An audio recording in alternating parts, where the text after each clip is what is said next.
और लोड पर है, टेंशन पर है, कॉन्ट्रैक्शन पर है, फट के बाहर आए। तो इसलिए कह रहा हूं कि जल्दी से बॉडी बनाना तो तुम लोग को फॉलो करना पड़ेगा।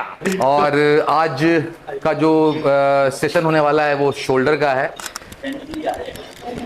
अगर खुद से उठता नहीं है तो लोग सपोर्ट लेकर के उसको उठाते हैं, ठीक है। मशीन को स्टार्ट करने से पहले थोड़ा हीट जरूरी है, कंपटीशन में उतरना भी है, तो वर्कआउट के साथ बोलना थोड़ा टफ होता है, तो थोड़ा समझना भी। दिन में पॉलिटिक्स, रात में जिम। या तो रैप बढ़ा लो या तो फिर वेट बढ़ा लो, मर्जी आपकी है। कहां से पानी निकलेगा ना पता नहीं चलेगा। जितना नीचे गए, ठीक है, उतना ऊपर।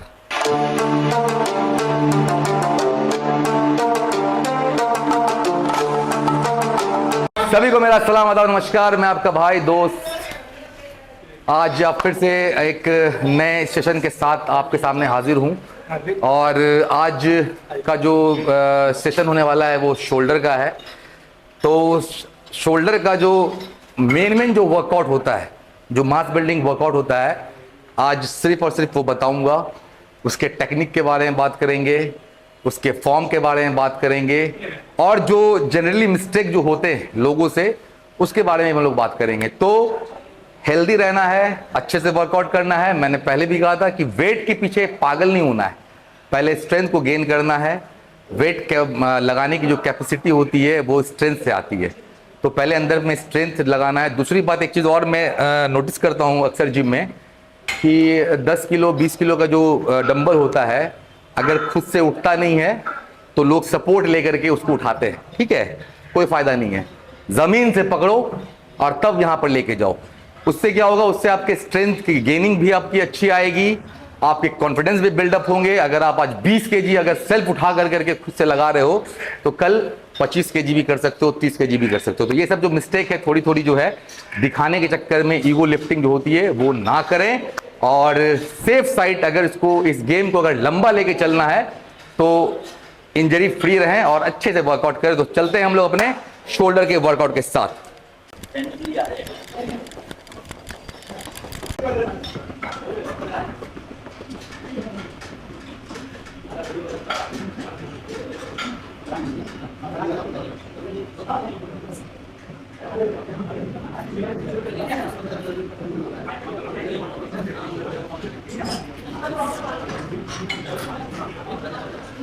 तो सिर डंबल होगा और हम पहले सबसे पहले वार्म अप सेट लगाएंगे, उसके बाद फिर वर्किंग सेट पे जाएंगे। तो सबसे पहले वार्म अप सेट लगा लेते हैं। 10 केजी डंबल से स्टार्ट करेंगे। 10 केजी। मशीन को स्टार्ट करने से पहले थोड़ा हीट ज़रूरी है।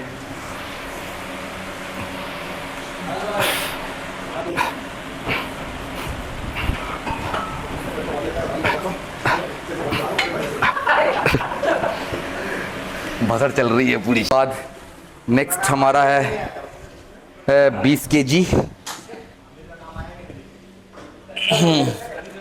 20 केजी।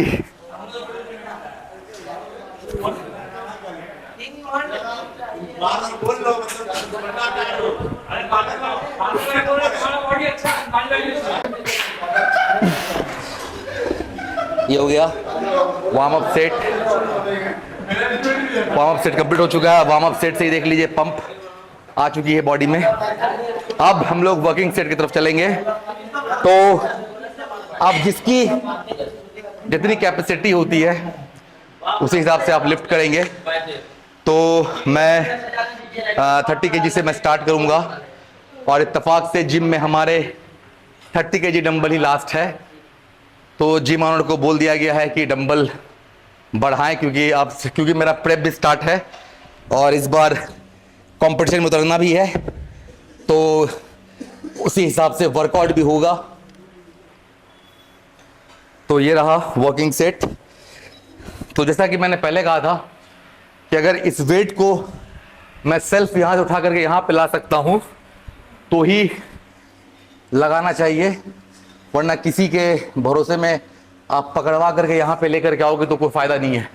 क्योंकि जब स्ट्रेंथ आपको अगर गेन करना है और वेट मारने की कैपेसिटी अगर बढ़ानी है तो ज़मीन से वेट को उठाओ अब वापस ज़मीन पे रखना है। तो चलते हैं फिलहाल बिना किसी बतौलेबाजी से। और भाई मेरे वर्कआउट के साथ बोलना थोड़ा टफ होता है, तो थोड़ा समझना भी।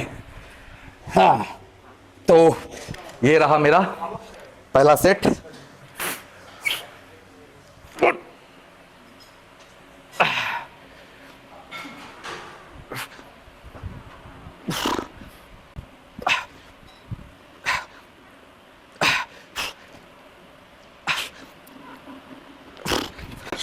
तो पहला मेरा वर्किंग सेट कंप्लीट हो चुका है, जो कि 9 रैप गया है। और आज का शेड्यूल बहुत टाइट भी था, मैं थोड़ा थका भी हूँ, तो उसको भी देखना होगा। और जब अगर आप हैवी वेट करते हो तो रेस्ट टाइम जो होता है वो 1 मिनट से 1.5 मिनट के बीच में होता है। डिपेंड करता है कौन से बॉडी पार्ट का वर्कआउट हो रहा है।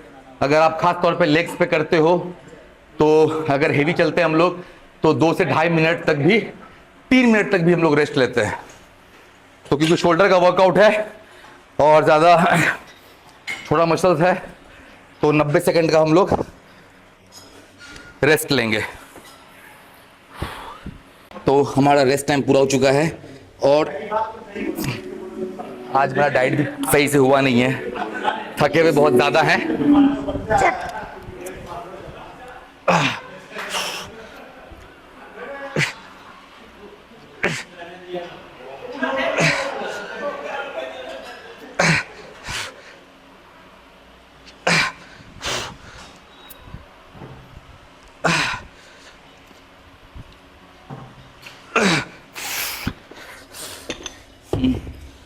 Second rep, second set complete. और फिर से हम लोग रेस्ट टाइम 90 सेकंड का रखेंगे। और क्योंकि लोड थोड़ा ज़्यादा है तो रैप रेंज आपका 8 से 10 के बीच में रहेगा। पे अगर आपको प्रोग्रेसिव ओवरलोड के बारे में अगर बात करते हैं तो इसी को क्या होगा क्या कि आप हर वीक अगर आपका एक रैप अगर इंक्रीज कर रहा है, इसका मतलब आप प्रोग्रेसिव ओवरलोड पर चल रहे हो, स्ट्रेंथ गेन हो रहा है। या तो रैप बढ़ा लो या तो फिर वेट बढ़ा लो, मर्जी आपकी है। तो 2 सेट हो चुका है, फिर अपने थर्ड सेट की तरफ। हाँ,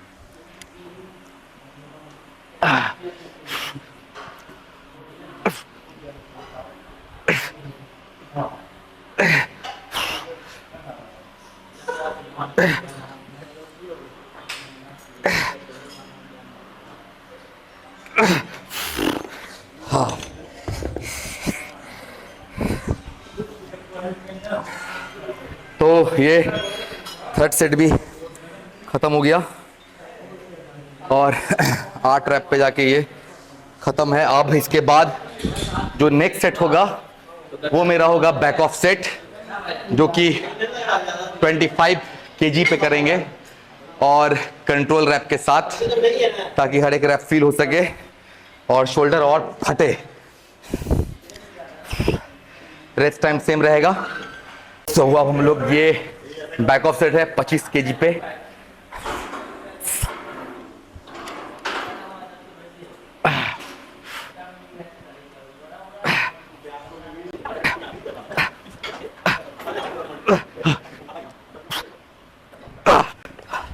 ये हमारा बैक ऑफ सेट 11 रैप, क्योंकि 10 से 12 के रेंज में रखना था तो 11 रैप बैक ऑफ सेट लगा कंट्रोल के साथ।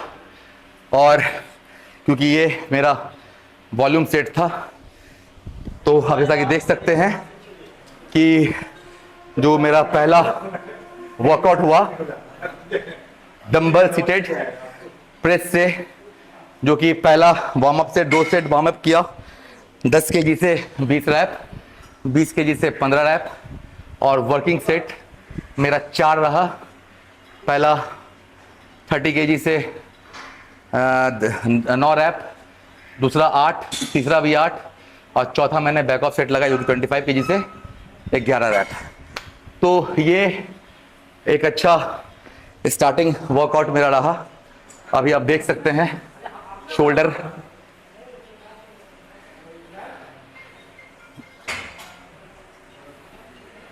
तो इसी तरीके से पैटर्न से आप अच्छे से वर्कआउट करो, बॉडी डेफिनेटली बनेगी। दूसरी बात कि अक्सर जिम में 2-4 गलती होती है, क्योंकि अगर आप देखो आप चेस्ट का वर्कआउट करते हो ना, चाहे फ्लैट मारते हो फिर भी आपका फ्रंट डेल्ट जो होता है इंगेज होता है। इंक्लाइन डंबल से मारो या इंक्लाइन रॉड से मारो, आपका फ्रंट डेल्ट जो है ऑलरेडी हिट करता है। तो आप डीबी प्रेस अगर मारते हो तो बारबल की उतनी ज़रूरत नहीं है, क्योंकि अगर आपका ऑलरेडी आप हर जगह पे एक बॉडी पार्ट को अगर आप फ्रंट डेल्ट को हमेशा हिट कर रहे हो तो वो आपका फिर वो आपकी मर्जी है, शौक है बढ़ाने का तो बढ़ाओ, नहीं तो ऐसे कोई ज़रूरी नहीं होता है। तो हमारे दूसरे वर्कआउट की तरफ चलते हैं जो कि है लैटरल रेज। सेशन की तरफ बढ़ते हैं जो कि हमारा है केबल लैटरल रेज। अभी हम लोग ने किया कंपाउंड वर्कआउट, अब हम लोग करेंगे आइसोलेशन वर्कआउट, ठीक है। तो मैंने पहले भी कहा था और अब भी कह रहा हूं कि वर्कआउट को अगर आप जिम लॉन्ग टर्म अगर करना चाहते हो तो सेफ्टी का ध्यान रखना ज़रूरी है, सही टेक्निक सही फॉर्म ज़रूरी है, इंजरी से बचना है लॉन्ग टर्म अगर वर्कआउट करना है तो जैसे अभी सपोज़ मेरी कैपेसिटी है यहाँ के अकॉर्डिंग 15 kg का प्लेट है, मैं ये मारूंगा। और सबसे प्लस क्या है कि आइसोलेशन वर्कआउट है तो हर एक रैप को फील करना है, फुल रेंज ऑफ मोशन रखना है। और अक्सर क्या करते हैं लोग, यहीं से ला करके इतने ही में छोड़ देते हैं, तो वो पूरा प्रॉपर स्ट्रेच नहीं मिलता है, फील नहीं आता है। तो ध्यान रखना है कि यहाँ से ले करके जाना है और यहाँ पे ले करके आना है, फिर यहाँ पे लेके जाना है, ठीक है। तो रेपिटेशन जो आप करते हो ना, तो रैप को फील करो और फुल रेंज ऑफ मोशन रखो, ताकि जहाँ पे लोड पड़ना चाहिए एग्जैक्ट वहाँ पे आपको लोड पड़ेगा। तो भाई बहुत मेहनत कर रहा हूँ भाई आप लोगों के लिए, तो थोड़ा सा हम पे भी रहम करना, सब्सक्राइब करना और फॉलो ज़रूर करना। तो हम लोग चलते हैं अपने पहले वर्कआउट की तरफ, सॉरी दूसरे वर्कआउट की तरफ।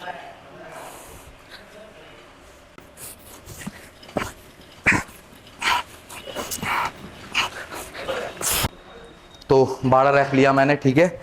ये आपका रैप रेंज रहेगा 12 से 15 कम से कम, तो मेरा 12 गया फिलहाल पहला सेट में।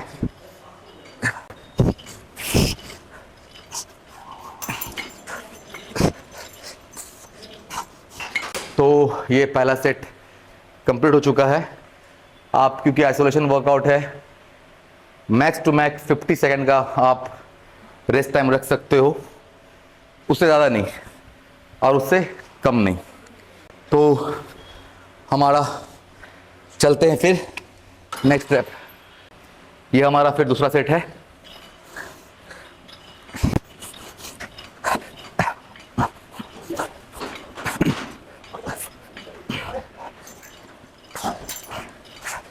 तो सेट खत्म हो चुका है 12 रैप का। और मैं आपको एक बात बता देता हूं कि मेरा प्रेप भी चालू है, तो अपनी पूरी होल जर्नी मैं इस पे आप लोग को इसके मेरे इस चैनल के माध्यम से जो है आपको देखने को भी मिलेगा।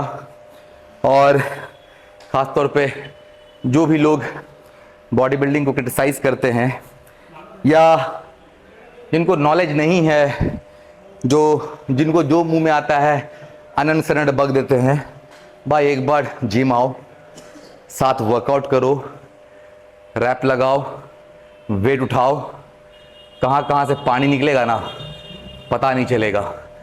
तो बोलना आसान होता है। और मैं एक ही चीज़ कहूँगा, जितने भी लोग हैं जो ख़ास तौर पे स्पोर्ट्स को समझते हैं मानते हैं, तो मैं एक ही चीज़ कहूँगा कि बॉडी बिल्डर्स की भी रिस्पेक्ट करो भाई। बहुत टफ होता है ख़ास तौर पे वर्कआउट के बाद, क्योंकि 30% सिर्फ आपका वर्कआउट है, 70% आपका डाइट न्यूट्रिशन है, और असली जो बॉडी होती है वो स्ट्रगल होती है जिम के बाहर में।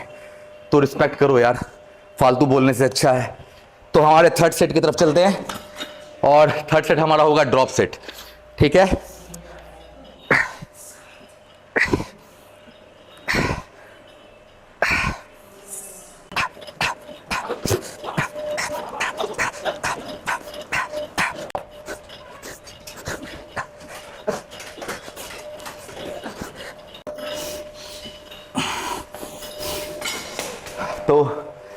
फाइनली जो है मेरा सिंगल लेटरल रेस केबल पे वो ख़त्म हो चुका है। और जैसा कि आपने देखा होगा कि जो पहला 2 सेट मैंने बहुत आराम से किया था, थर्ड सेट थोड़ा सा स्पीड किया क्योंकि मेरे को ड्रॉप करना था। और ड्रॉप में क्या था कि स्लो और होल्ड के साथ करना था, प्यार से लेके जाना था। यहाँ पे होल्ड 1 सेकेंड देन रिलीज, तो उसको एडजस्ट करने के लिए ये थोड़ा करना पड़ा।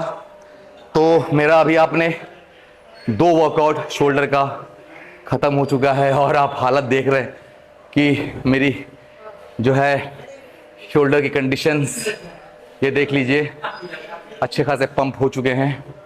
2 वर्कआउट अभी और मुझे करना है। वो मास्क के लिए मारा और आइसोलेशन वर्कआउट जो cable lateral raise single hand पे किया वो विड्थ के लिए, चौड़ाई के लिए। अब हम लोग रियल डेल्ट फ्लाई करेंगे। तो अक्सर इसमें एक छोटा सा मिस्टेक होता है बहुत सारे लोगों से, जो मैं अभी बताऊंगा। प्रॉपर टेक्निक और प्रॉपर जो होता है आपको जो लोड जो पड़ना चाहिए, ठीक है। तो सपोज रियल डेल्ट फ्लाई है ना, ये आपका जो है ये पोर्शन देख रहे हो है ना, इससे हल्का, इससे पूरा स्क्वीज करना है ताकि इस पे, इस जगह पे पूरा ये पूरा प्रेशर बने, ठीक है। और ये एरिया जो है पूरा मसल्स का फट फट करके बाहर आए। तो हम लोग टेक्निक से करेंगे और अच्छे से करेंगे। और मैंने पहले भी कहा कि इंजरी से बचिए, क्योंकि अगर इस गेम को अगर लॉन्ग टर्म तक रखना है तो इंजरी फ्री होना होगा, प्रॉपर टेक्निक का इस्तेमाल करना होगा और ख़ास तौर पे ईगो लिफ्टिंग को भूलना होगा मेरे भाई, ठीक है। तो अब हम लोग स्टार्ट करते हैं रियल डेल्ट फ्लाई, ठीक है।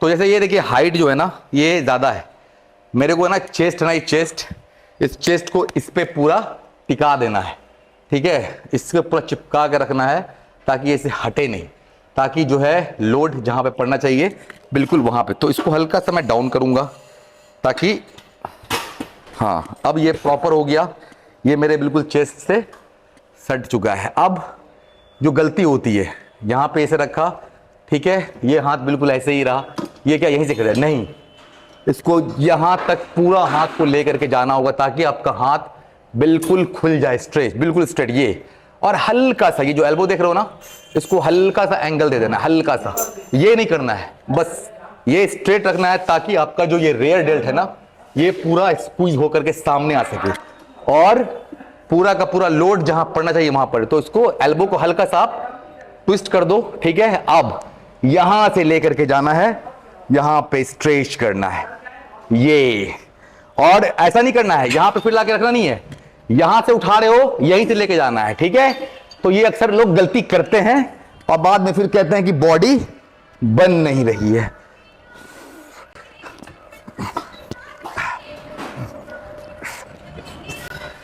तो 15 रैप लगाया और टेक्निक आपने देख लिया। तो जो अक्सर छोटी छोटी गलतियां जो होती है, तो इस पूरे वर्कआउट सेशन के दौरान उस गलतियों पे भी बात करते रहेंगे और होपफुली जो लोग हैं उसको समझेंगे, सीखेंगे। और मैं आपको बता दूं, मैं अभी तक सीख ही रहा हूँ, मेरे से भी गलतियाँ हो जाती है, तो फिर अपने सीनियर से पूछ लेना पड़ता है। तो अच्छा बात है, आप भी सीखते रहें। और मैं फिर से कह रहा हूँ, रिपीट कर रहा हूँ कि ईगो लिफ्टिंग के चक्कर में नहीं पड़े, सही फॉर्म सही टेक्निक से आपकी अच्छी बॉडी बन सकती है, इस बात की गारंटी है। तो मैंने थोड़ा सा वेट को इंक्रीज करके 55 कर दिया है। अब यहाँ से देखेंगे रैप कितना जाएगा मेरा। तो चलते हैं हम अपने नेक्स्ट राउंड के तरफ, ठीक है। सेम प्रैक्टिस रहेगा, फॉर्म बिल्कुल वही रहना चाहिए।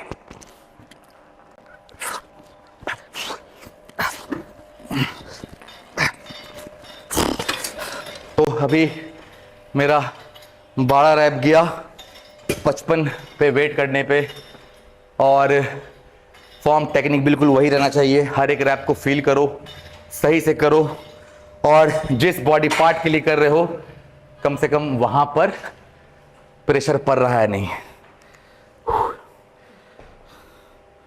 सेट हमारा है थर्ड सेट, इस ये ड्रॉप सेट रहेगा, ठीक है।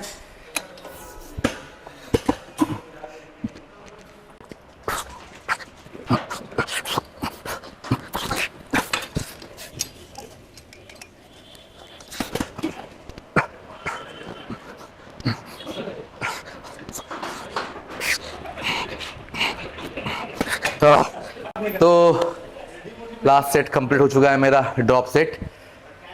तो आपने देखा कि आसान नहीं है भाई मेरे, और भारी भी नहीं है।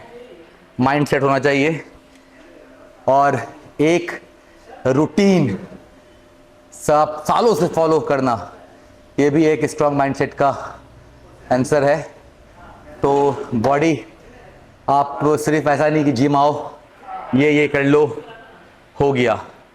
आप प्रॉपर अगर बॉडी बनाना चाहते हो तो उसके साथ साथ आपको डाइट का भी ध्यान रखना होगा। स्क्वाट का अब हम लोग, ये लास्ट आइटम है सग्स। बारबेल पे भी मार सकते हैं, डंबल पे भी मार सकते हैं, आप दोनों मार सकते हैं, आपकी मर्जी है। तो बारबेल पे क्योंकि मुझे मारना था, बारबेल इंगेज है, स्क्वाट लगा रहे हैं वहाँ पे, सो हम लोग डंबल पे ही लगा लेते हैं, ठीक है।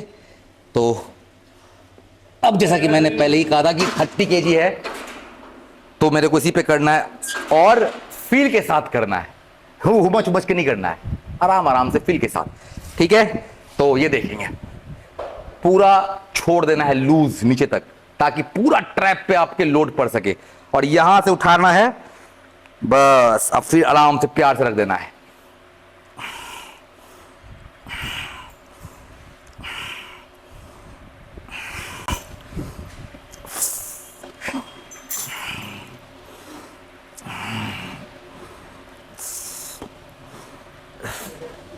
तो ये देखिए मेरे हाथ की हालत, किस तरीके से हाथ में गड्ढे पड़ चुके हैं। ये मजदूर का हाथ है कातिया। तो ये हमारा पहला सेट हो चुका है। 30 kg से मैंने 13 रैप लगाए। जैसा कि पहले भी कहा था, रेस्ट टाइम ज़्यादा नहीं रहेगा, 45-50 सेकेंड इस सब में रहना चाहिए, इनफ है। 60 सेकेंड भी रख सकते हो आप अगर वेट इससे ज़्यादा होता तो, लेकिन 50 सेकेंड इनफ है मेरे लिए। तो मेरा पहला सेट कंप्लीट हो चुका है, 2 और सेट लगाना है और फिर कंप्लीट शोल्डर। जो सुनते हैं आप लोग 3D, वो एक्चुअली ये 3D के लिए ही एक तरह से ये वर्कआउट है। तो आपको प्रॉपर चौड़ाई गुलाई जो होता है सारा चीज़ इस वर्कआउट के दौरान आपको मिलेगा। तो हम लोग चलते हैं अपने नेक्स्ट राउंड की तरफ अगेन। तो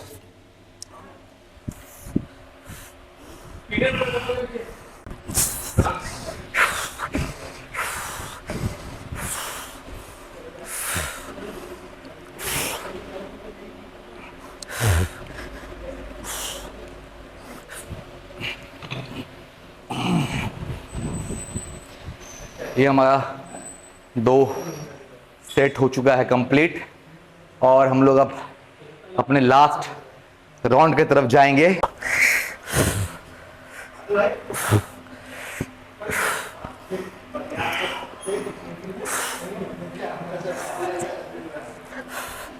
तो ये मेरा कंप्लीट 3rd राउंड हो चुका है।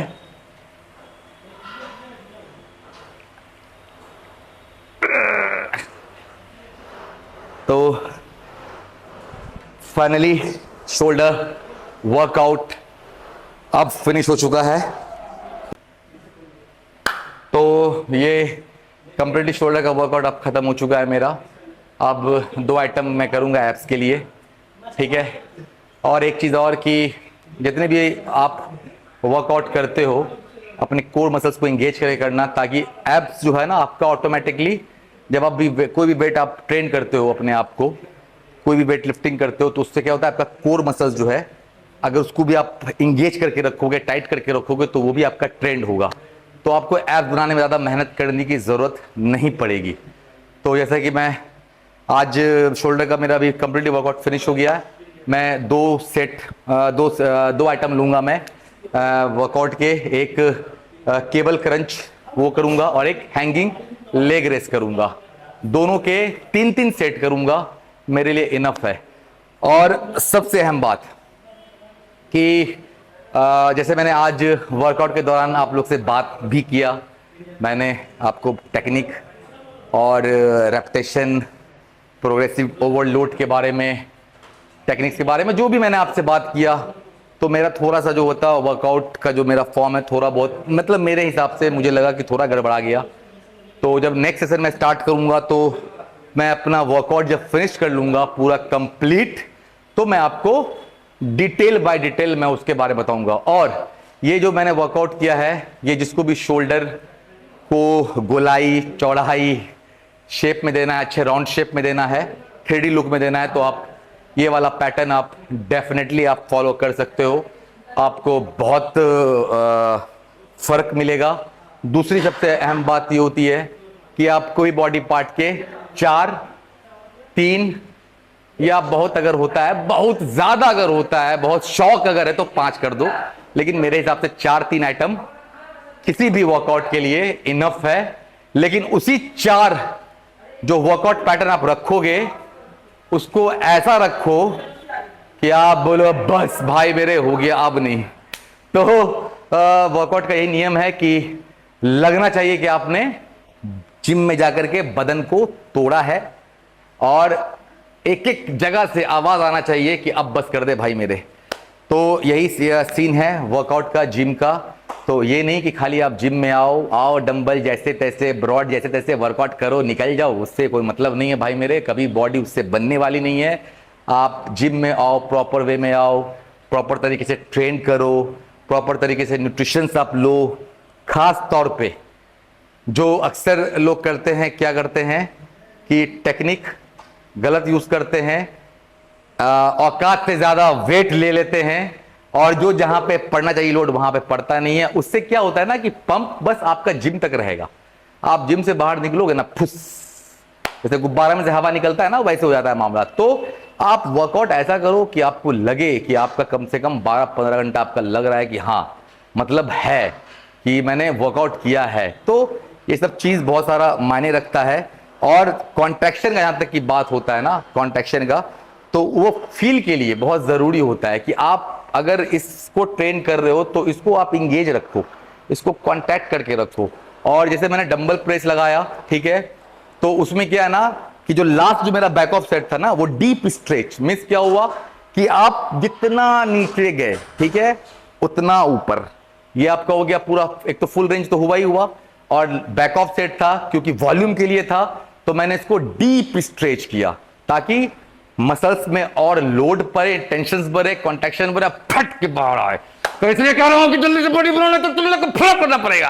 तो अब हम लोग चलते हैं अपने, मेरा यहाँ पे वर्कआउट सेशन मेरा खत्म हो चुका है। एब्स का मैं जैसे मैंने बताया कि एक केबल क्रंचेस मारूंगा, और वो एक शॉर्ट्स में आप डाल करके आप मैं उसका लोड कर दूंगा, वो आप लोग देख लेंगे।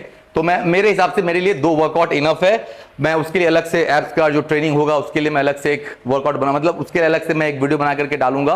और आपको हर दिन बॉडी, जैसे मैंने आज शोल्डर किया है तो कल मेरा आर्म्स का वर्कआउट होगा, ठीक है, तो मैं वो डाल दूं, वो भी डालूंगा। तो हर दिन, और जैसे अगर आपको कुछ भी स्पेशली जानना हो वर्कआउट के रिगार्डिंग, कोई भी स्पेशली बॉडी पार्ट के बारे में कि उसकी ट्रेनिंग कैसे करनी है, गेनिंग के लिए करनी है, जिस चीज के लिए भी करनी है कि आपकी वो स्ट्रेंथ गेन नहीं हो रहा है या आपका साइज बढ़ नहीं रहा है, तो उसके लिए भी आप लोग कमेंट सेक्शन में जाकर के आप लोग कमेंट कर सकते हैं, आप लोग बोल सकते हैं। तो मैं उसके लिए भी मैं अलग से वीडियो बना करके मैं पोस्ट कर दूंगा। तो अब यहाँ पे मेरा काम खत्म होता है, वर्कआउट खत्म हो चुका है, सब चीज खत्म हो गया है, जिम से बहुत सारे लोग जा चुके हैं, मेरे भी घर जाने का वक्त हो चुका है। तो तब तक के लिए हम लोग कल मिलते हैं इंशाल्लाह। और सबको मेरी तरफ से सलाम आदाब नमस्कार। आपका भाई, आपका दोस्त, आपका जो भी समझ रहा है समझ लीजिए, बस अपने भाई को प्यार मोहब्बत देते चलिए, और इस चैनल को दानियाल रॉ फिटनेस को प्रमोट कीजिए, इसको सब्सक्राइब कीजिए। सीमांचल, बिहार, हिंदुस्तान में भी इस चीज को ले, मतलब वहां तक ये पहुंच सके। आपने बहुत सारे लोगों को प्यार मोहब्बत देके कहां से कहां तक पहुंचाया है। तो ये मेरा एक छोटा सा एक एफर्ट है, ताकि जो मेरा 16 साल का जो मेरा वर्कआउट का एक्सपीरियंस रहा है वो आप लोग के बीच में दे सकूं, बता सकूं। और मैं पहले भी कह रहा हूं, मैं अब भी कह रहा हूं, मैं अपने हर वीडियो में कहूंगा कि अगर इस पैटर्न को, अगर मेरे बताए हुए चीजों को अगर आप फॉलो करते हो तो 110% आपकी बॉडी अच्छी बनेगी, डेफिनेटली बनेगी। और अगर इसको फॉलो करने के बाद भी अगर आपकी बॉडी नहीं बनती है तो मैं जिम करना छोड़ दूंगा। तो चलता हूं मेरे भाई, सबको मेरे तरफ से लास्ट आज के लिए सिर्फ अलविदा। कल मिलते हैं, तब तक के लिए साइनिंग ऑफ। मैं Mohammed Danish Iqbal, bye bye, sayonara.